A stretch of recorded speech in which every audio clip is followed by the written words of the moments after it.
Street Facts here today with another one. We got a special guest for y'all. G-Face from 5-1 Trouble. Big G-Face. It's nice to meet you, brother. Can you give us a little detail about your childhood before we deep dive into the right now effects of everything? Well, I grew up on 5170 South Normandy. We've been staying over there our whole lives. And I went to 52nd Street School.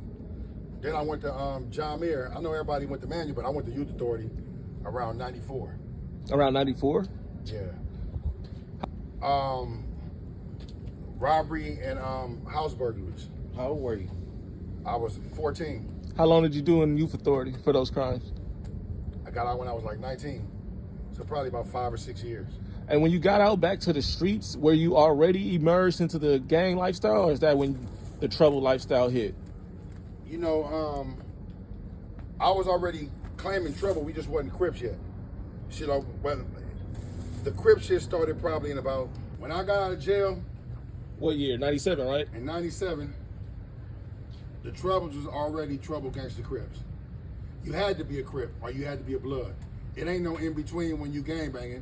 You got to pick one. Now, we didn't want to be on the Hoover side or the neighborhood side, so we chose gangsters. That's why we did that. Trying to be involved too much in the lifestyle of the people who already had beef. We didn't want to be involved in that. We just somehow got caught along in it. What about the KTG era? Okay, the KTG area was... And can you tell us what the KTG stood for? Crazy Trouble Gang.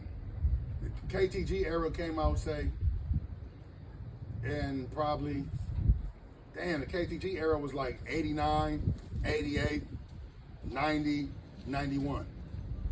Now, that came out from the Mobbing Like Crazies and the MBT's Crazy Trouble Gang. That's Mobbing Like Crazy and then MBT, Nothing But Trouble. But that came out when both them gangs had clicked up. The reason that they got clicked up was because, and Russ, I know you remember this nigga named Russ, he from A-Tray Gangster, but back then he was Russ from Trouble. We was tagging, we didn't know what we was doing. But Lil Meech right here, my brother, he got into it with a nigga named Reese from KWS. Reese was one of the leaders of K-Dubs. Now, my brother got put on K-Dub by Texas too, but they didn't like that we was kicking it with the Troubles.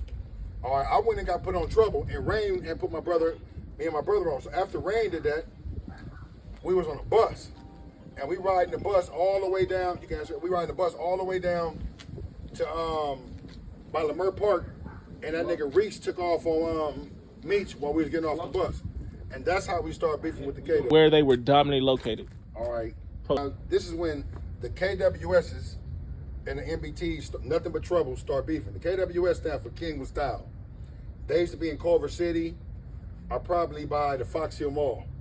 I won't never give them a hood because I never really seen them have a territory that they hung in. But they hung out at a park, Culver City Park. That's when I went to the park on the bus. I seen Mozart getting put on. Big Pun. Now the MBTs, Nothing But Troubles, and the KWS used to be clicked up back in the day. So a lot of tagging crews probably could have made it. Now the reason that they became, all right, so but as they was fueling for leadership, they was putting on a nigga named Mozart, who became a legend. Mozart still be around and he probably still tagging to this day.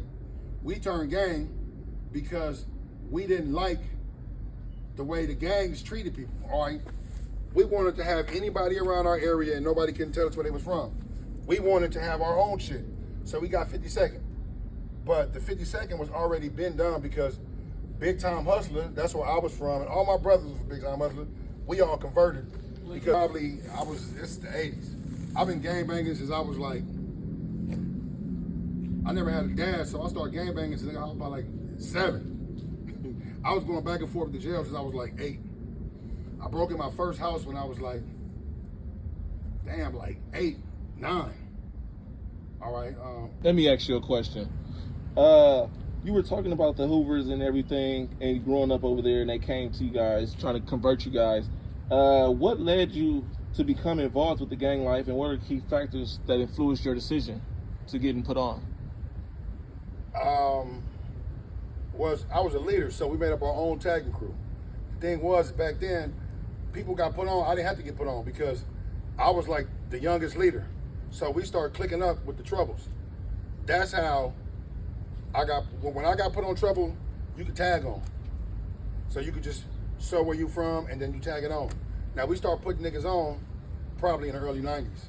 Or no, probably way before that, like 89. They was already putting niggas on. I can't speak on how the MBTs, I ain't talking about the Trouble Gangsta Crips. The MBTs was going on because the MBTs had their own thing going on where, say, probably the early 90s, they were probably putting people on fighting them. But before that, you used to have to tag. So if you could tag good, you get put on the game. Or you get put on a tagger. But all the taggers didn't want to be gang members. The taggers didn't like gang members.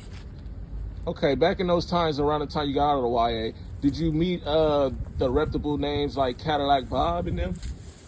That was a little bit before my time. Okay. Yeah, but I heard about them. Yeah. So I can't really tell you much stories about them, but right now I wasn't thinking about that. That was a cold question. All right, they got different times for every gang member. And it's different because you got different OGs. You know, like right when I was coming up, people was loyal. People was, when you got put on, you had to go do something for your little homies, your little homie had to do something for you. I don't know what it's about right now. It's kind of different. This is my brother, Lil Meech. Okay? Lil Meech, he didn't do the murder he in jail for, but that nigga with the business. And that's Lil Skrilla and my brother, Baby 007, in which I was going to give 007 a call because he in jail, he got life. So all three of those dudes